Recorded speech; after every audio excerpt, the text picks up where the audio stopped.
Il y a quelques jours, on fêtait les 1 an du départ de Kylian Mbappé de manière officielle du Paris Saint-Germain avec sa fameuse vidéo d'annonce. Et finalement, 1 an après, est-ce que Ousmane Dembélé n'aurait pas déjà remplacé ou alors effacé un petit peu le départ de Kylian Mbappé? Salut à tous les gars, c'est Azial. Aujourd'hui, on se retrouve pour une nouvelle vidéo. On va parler du Paris Saint-Germain, d'Mbappé, de son départ du PSG, d'Ousmane Dembélé, mais aussi du collectif, parce que vous allez voir, j'ai pas mal de choses à dire par rapport à ça.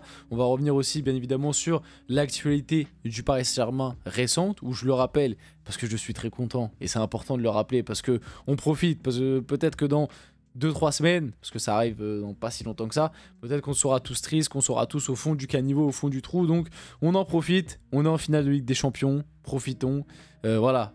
On a le sourire, faut vraiment profiter de tout ça. C'est pas tous les ans, et c'est arrivé finalement que 2 fois pour l'instant, que le PSG est en finale de Ligue des Champions. Et encore, on rappelle la première fois, année Covid, compétition différente, sans supporters, donc c'était totalement différent. Et là, finalement, c'est un peu la vraie première finale de Ligue des Champions qui nous fait kiffer. Donc dans cette vidéo, on va revenir un petit peu sur le départ de Kylian Mbappé, sur comment cette saison le PSG a réussi à combler tout ça, et sur finalement le fait que ça n'a pas été si compliqué que ça hein, pour le meilleur joueur de l'histoire du club et pour l'un des meilleurs joueurs de l'histoire ou l'un des meilleurs joueurs du monde à l'heure actuelle. Je trouve que le PSG s'en est plutôt bien sorti hein, après son départ, alors que on nous annonçait une crise, on nous annonçait un PSG oh là là, qui n'allait plus réussir à marquer un but. Oh là là, le PSG sans Mbappé, en fait, on n'allait plus pouvoir marquer un but, surtout avec les joueurs qu'on a au PSG, avec Luis Enrique. Vous pensez que le PSG allait faire quelque chose avec Luis Enrique sans Mbappé? Non mais vous êtes complètement fou. Bref, revenir aussi un petit peu sur les phrases de ce style, parce que bien évidemment je dis ça de manière ironique hein. Voilà, moi je savais, même après le départ de Mbappé, que le PSG, en tout cas en Ligue 1, allait rester bien évidemment supérieur. Je pense que le départ de Mbappé en a fait croire à certains.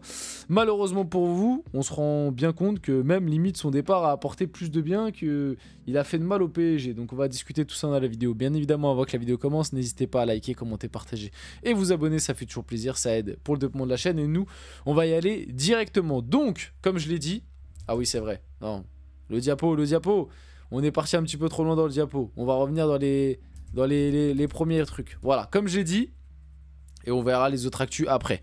Il y a 1 an jour pour jour, Kylian Mbappé a annoncé son départ du PSG. Bon, on fait le bilan 1 an après.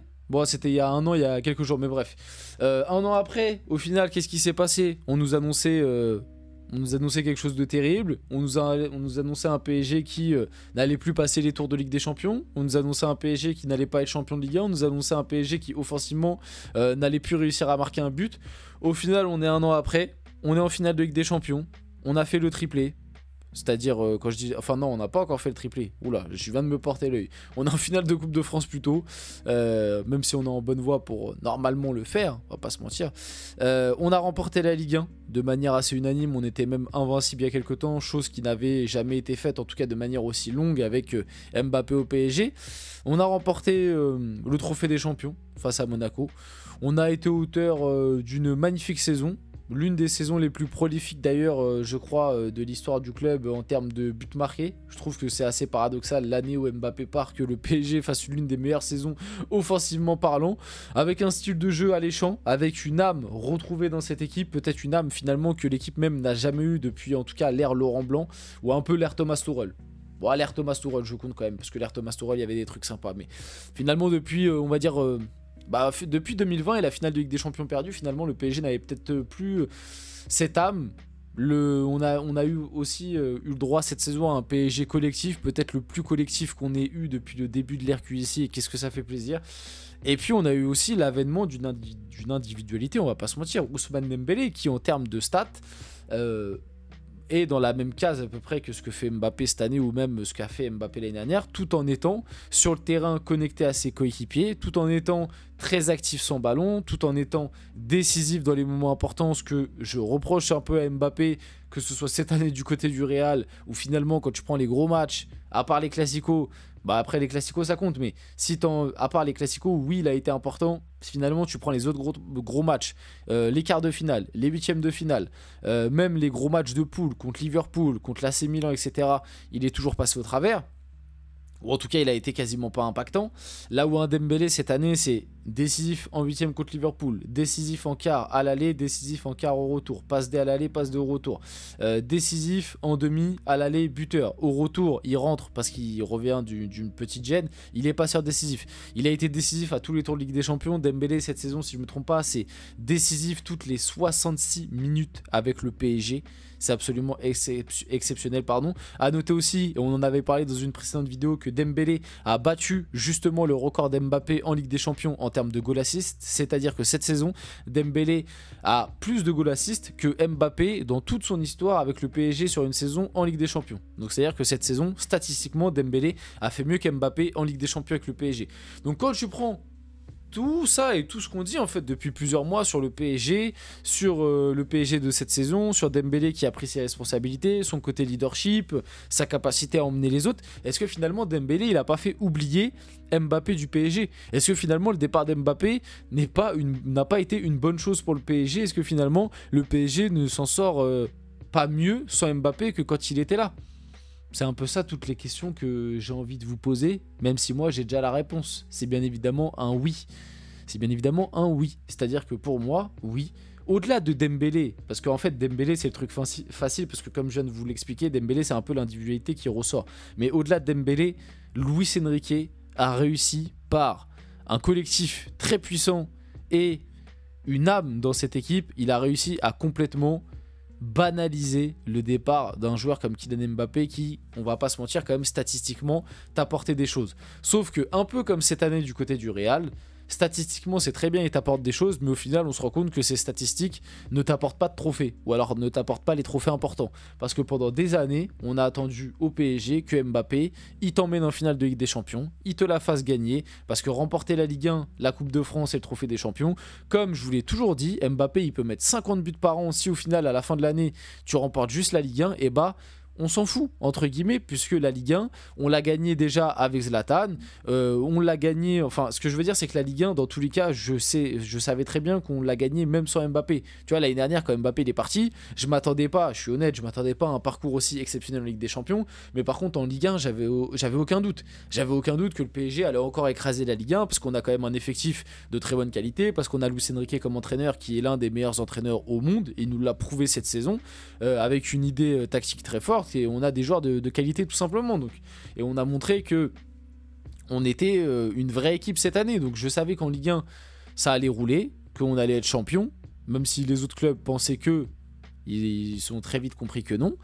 Par contre, en Ligue des Champions, je ne m'attendais pas à aller aussi loin. Et c'est là que tu te rends compte qu'en Ligue des Champions, maintenant, quand tu as une individualité trop forte qui ne s'inscrit pas dans le collectif et ne veut pas défendre, et ben en Ligue des Champions, tu le payes cash. Et cette année, le Real Madrid l'a payé. Et je rappelle aussi cette stat qui est très importante, c'est que le Real Madrid, sous Carlo Ancelotti, n'était jamais sorti en quart de finale de Ligue des Champions. Ils avaient toujours été minimum en demi. Et cette saison, du coup, c'est la première fois que Ancelotti avec le Real sort en quart de finale. L'année où Mbappé arrive. Bon après, côté Real Madrid, il n'y a pas que Mbappé comme problème, il y en a plein d'autres. Mais vous avez compris un petit peu la vibe. Comme je vous l'ai dit un peu juste avant, en plus le truc est assez paradoxal, c'est que l'année où Mbappé part, historique, avec désormais 32 buts inscrits cette saison, Paris réalise le meilleur total de l'histoire pour un club français en compétition européenne majeure. Et vite fait, je précise aussi un truc, parce que certains vont encore dire « Ah, c'est de l'acharnement anti Mbappé, etc. » Je pourrais dire en vrai la même chose par rapport à Neymar, par rapport à Messi. Je pourrais très bien dire « Bah regardez, cette année, le PSG est meilleur que lorsqu'on avait Messi, Neymar, Mbappé, qu'on nous disait « Ah, mais Messi, sans lui, il fait 16 buts, 16 passes D, le PSG, c'est rien. Ah, mais sans Neymar, etc. » Je pourrais le dire, ça aussi, il n'y a pas de problème. Parce que pour moi, en fait, je les mets tous dans la même case, en vrai. Il n'y a que Neymar que j'épargne un peu, parce que Neymar... En fait, Neymar, il avait des gros défauts, pareil, un peu comme Mbappé, comme Messi, d'individualité, etc. Mais Neymar, quand même, je trouve que dans les gros matchs de LDC, il savait élever son niveau quand il était là. Parce que ça aussi, c'était un des problèmes de Neymar, c'est qu'il était tout le temps blessé. Hein, parce que extra-sportivement, c'était pas toujours le mieux. Même si extra-sportivement, quand c'est Neymar, on lui tapait dessus. Alors quand c'était d'autres, comme Mbappé, par exemple, on disait rien. Notamment Mbappé l'année dernière, qui était très souvent en boîte de nuit. Mais bon, voilà, c'est pour la petite info. Mais par rapport à Neymar, je trouvais que dans les gros matchs de LDC, il savait quand même un peu se sacrifier des fois pour l'équipe et un peu plus courir que les deux autres, notamment Messi, Mbappé, qui eux couraient pas. Mais le truc qui fait que je m'attarde plus sur Mbappé, c'est que l'année dernière, en fait, comme je vous ai dit un peu en début de vidéo, j'ai entendu des trucs, mais laisse tomber, quoi. C'est-à-dire que quand Mbappé a annoncé son départ, de la part de consultants, c'est-à-dire je te parle pas de trucs que j'ai vus sur Twitter, parce qu'à la limite, des trucs que tu vois sur Twitter, des fois c'est de la vanne, mais je te parle de vrais consultants foot qui sont sur des plateaux télé, que c'est leur métier, ils sont payés, ou même d'anciens pros, d'anciens footballeurs professionnels qui sont payés et qui parlent, qui te disaient, ouais, l'année prochaine, le PSG sans Mbappé, pour marquer des buts, ça va être dur. Ou alors qui te disait, ouais, l'année prochaine, pardon, le PSG sans Mbappé, ah bah je sais pas s'ils vont être champions. Il y en a même qui disaient, bon après ça c'était peut-être un peu plus sur le ton du troll, mais il y en a même qui disaient, ouais, il y a moyen l'année prochaine le PSG, ça se trouve, il se qualifie même pas en Ligue des Champions avec le départ de Mbappé. Pour vous dire à quel point ce mec, il a matrixé le cerveau de tout le monde, alors qu'en réalité, on se rend compte que dès qu'il part d'un collectif, bah, le collectif se porte mieux sans lui. C'est quand même bizarre. On finit la vidéo là-dessus. J'espère que cette vidéo vous a plu. Si c'est le cas, n'hésitez pas à liker, commenter, partager, vous abonner les gars. C'était Azial. On se retrouve très rapidement pour une prochaine vidéo.